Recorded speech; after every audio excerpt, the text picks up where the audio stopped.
Je m'appelle Elena.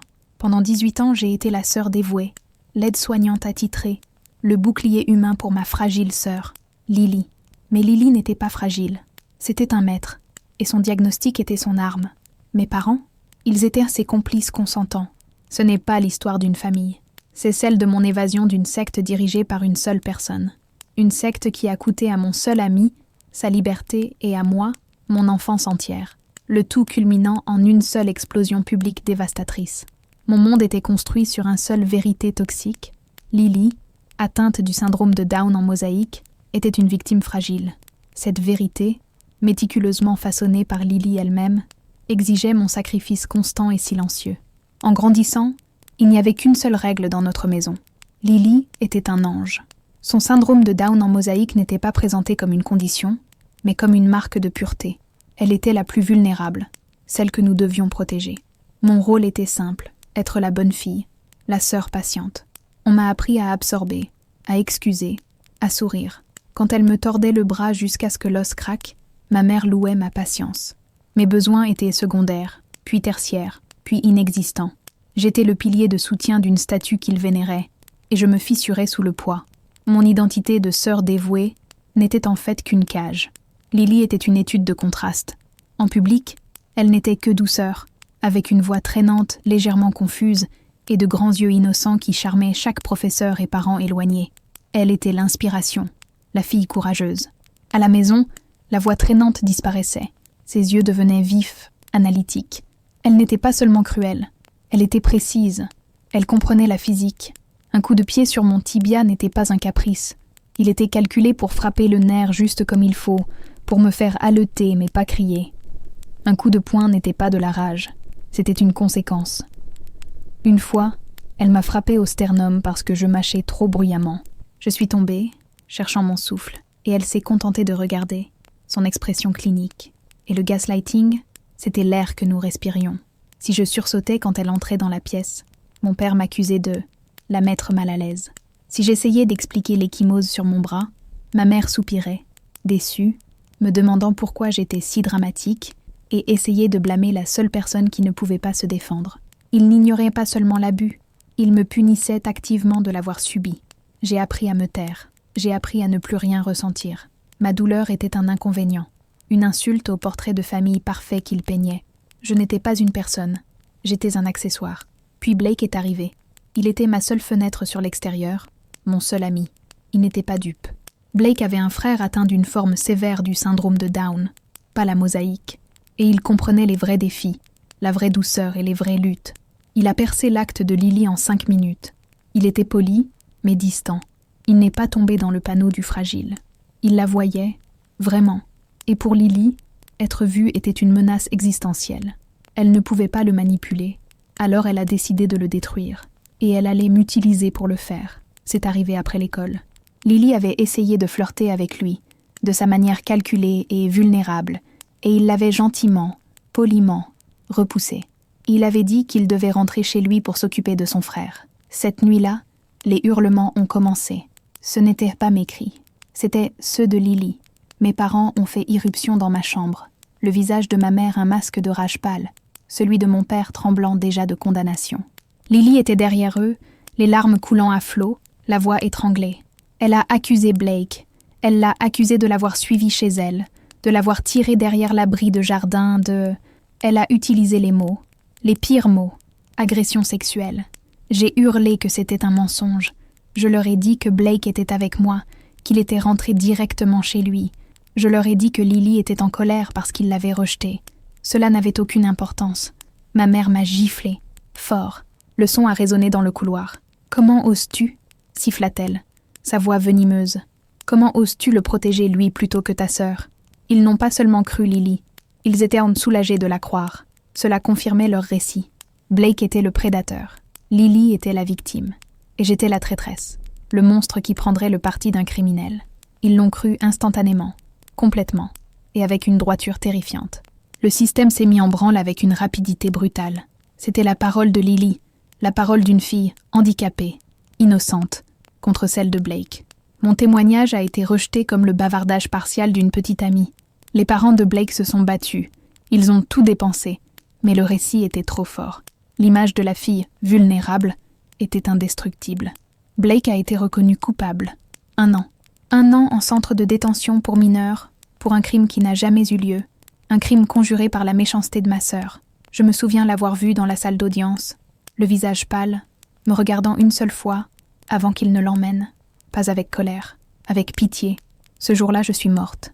L'Elena qui croyait en la famille, en la justice, en l'amour, elle avait disparu. J'ai été émotionnellement expulsée. J'ai vécu dans cette maison pendant encore 1 an. Mais je n'étais pas là. J'étais un fantôme. J'ai arrêté de parler, sauf si on m'adressait la parole.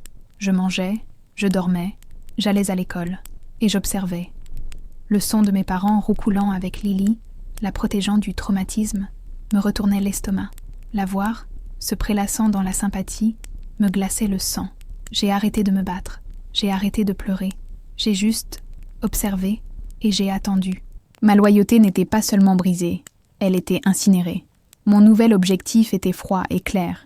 L'année où Blake est parti était grise. Ce n'était pas seulement solitaire, c'était un caisson d'isolation sensorielle. Le monde avait perdu ses couleurs. La nourriture avait un goût de cendre. Mon lit ressemblait à une dalle de béton.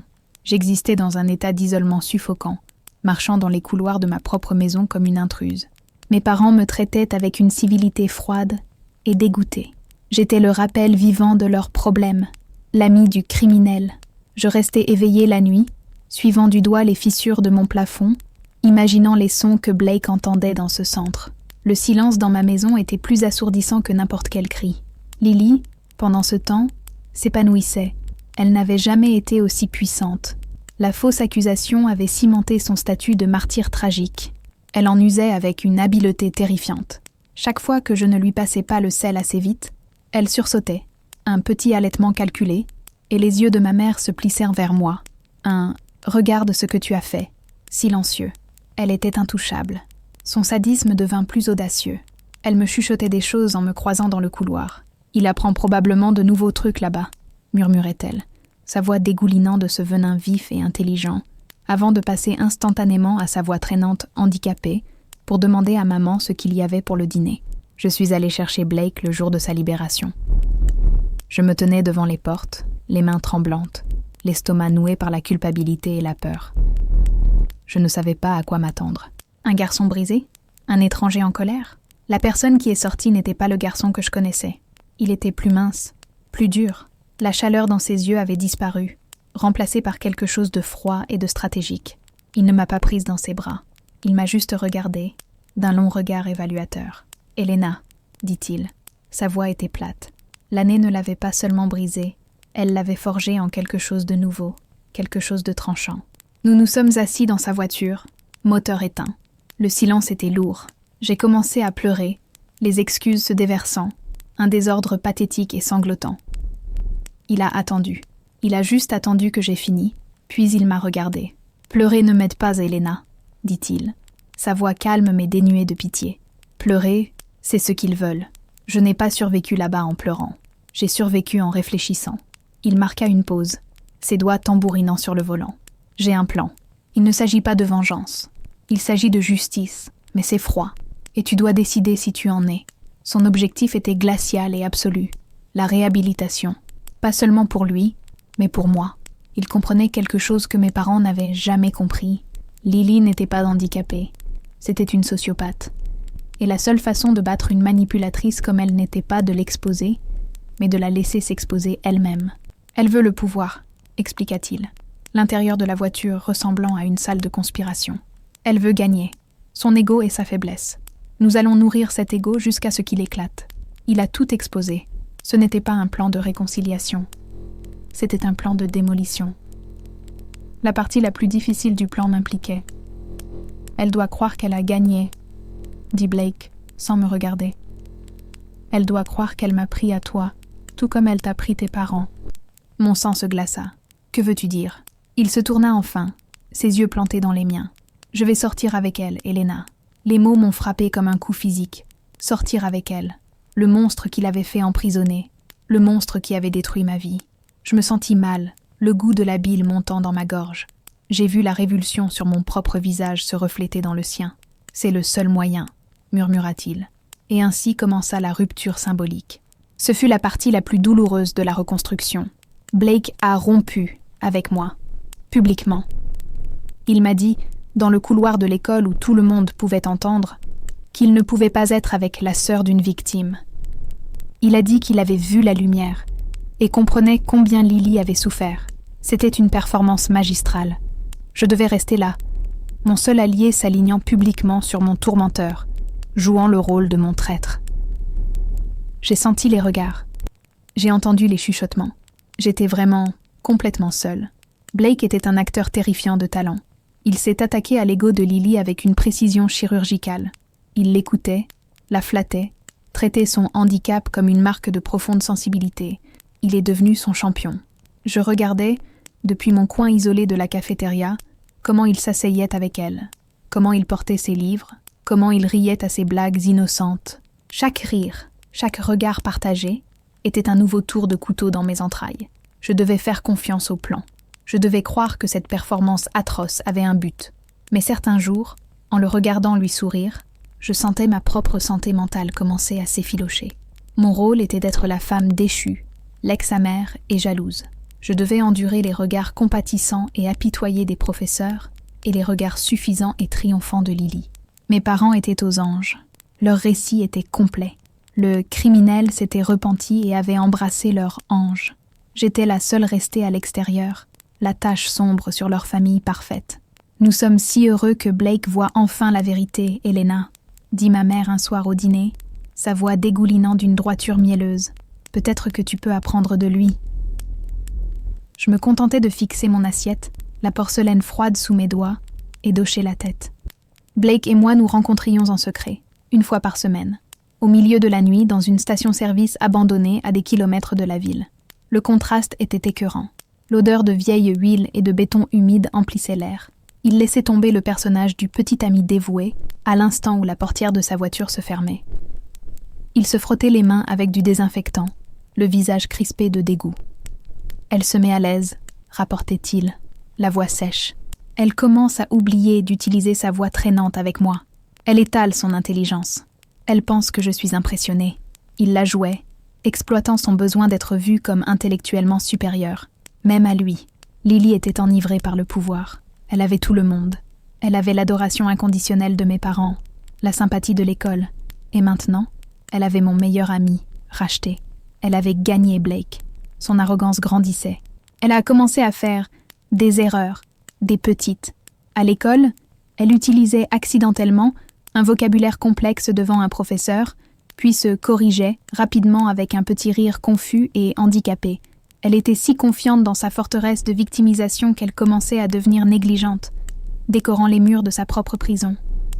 Elle voulait que Blake voie la vraie elle, l'esprit brillant caché derrière le masque. Nous avions besoin d'un forum public. Nous avions besoin d'un déclencheur indéniable. Nous l'avons trouvé, la cafétéria de l'école. Elle déteste toujours quand tu mâches, nota Blake une nuit, ses yeux brillants d'une stratégie froide. Elle t'a frappé pour ça, n'est-ce pas ? J'ai hoché la tête, le souvenir me piquant. Le son, ça la rend folle. Elle voit ça comme primitif, indigne d'elle. Le plan s'est cristallisé. C'était simple, c'était brutal, et c'était le moment. Nous avons préparé le terrain. Blake serait là, avec son téléphone.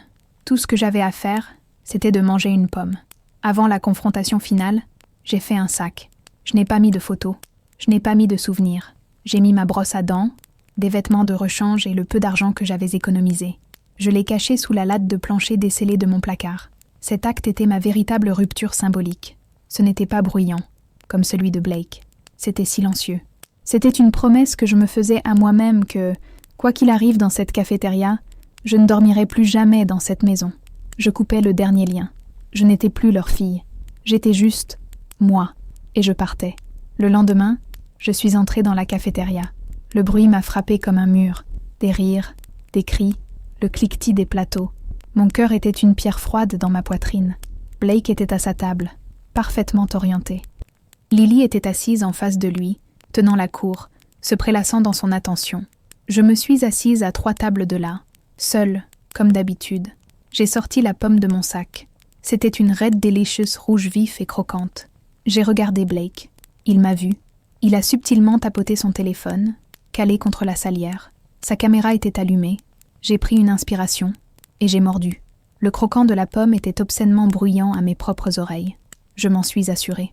Je mâchais lentement, délibérément, la bouche légèrement ouverte. Je ne la regardais pas, mais je pouvais sentir son regard se verrouiller sur moi.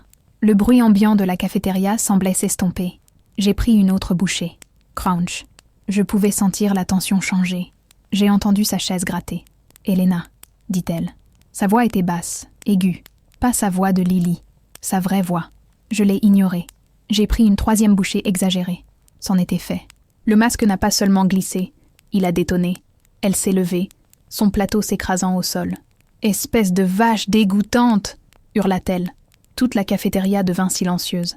La voix qui sortait d'elle n'était pas la voix douce et traînante que tout le monde connaissait. Elle était articulée, précise et remplie d'un pur dédain intellectuel. « Tu trouves ça drôle? Mâcher comme un animal? Tu es pathétique. Tu as toujours été pathétique. » Elle marchait vers moi, le visage pourpre de rage. Blake était silencieux, son téléphone capturant chaque mot parfait et accablant. Je me suis contentée de la regarder, ma mastication ralentissant jusqu'à s'arrêter. Je sentais un calme étrange et froid. « Qu'est-ce qui ne va pas, Lily ?» demandai-je, ma voix basse. Je ne fais que manger. Ses yeux exorbités. « Ce qui ne va pas? Je vais te dire ce qui ne va pas. J'ai passé toute ma vie piégée avec des idiots comme toi, à devoir faire semblant d'être stupide juste pour que les gens m'aiment. Je suis plus intelligente que chaque personne dans cette sale pièce. » Elle s'est jetée sur moi et a fait voler la pomme de ma main d'une gifle. Et puis elle m'a frappée, en plein visage. Le bruit sourd fut écœurant. Et tout était sur vidéo. Les suites furent de chaotiques. Les professeurs, le principal, la vidéo. La vidéo s'est répandue partout. C'était indéniable. Mes parents ont été appelés. Une réunion de parents à l'échelle de l'école a été convoquée.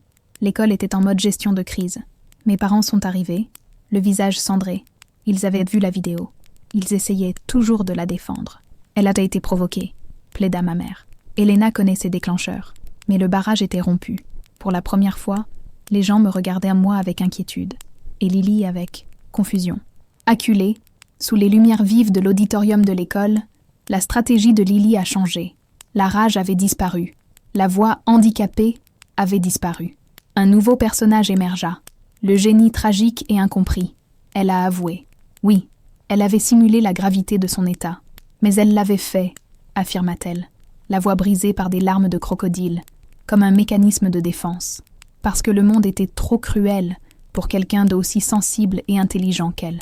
Elle a présenté sa manipulation de toute une vie comme une défense tragique.